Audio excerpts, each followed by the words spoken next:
ಇನ್ನೆಲ್ಲರೂ ಪ್ರಸಾದ ಮಾಡೋಣ್ರಿ. ಪ್ರಸಾದಕ್ಕೆಲ್ಲರೂ ಲೈನಾಗಿ ಸರಿಯಾಗಿ ಕೂತ್ಕೊಂಡು ಪ್ರಸಾದ ಮಾಡಿ.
शिवाय नमः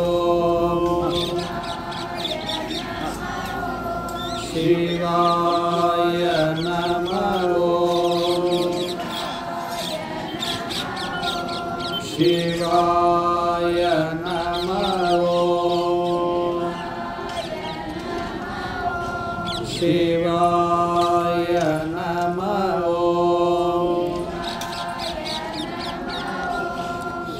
शिवाय नमः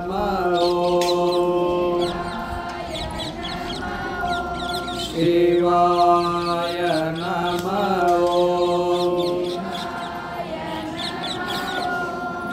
शिवाय नमः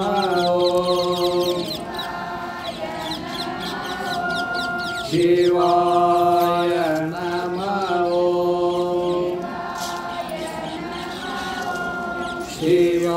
शिवाय नमः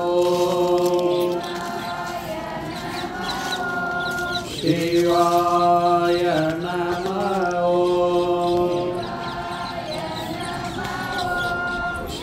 शिवाय नमः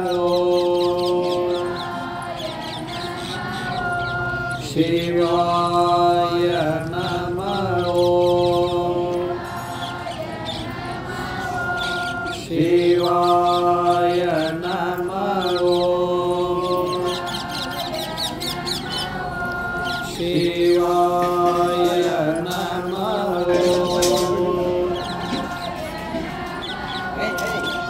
शिवाय नमः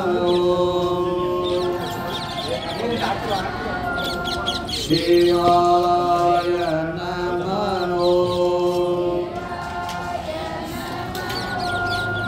शिवाय नमः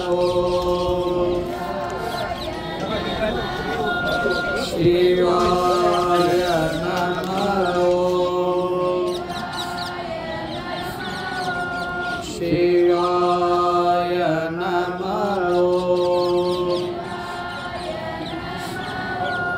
ಶಿವಾಯ ನಮಃ ಓಂ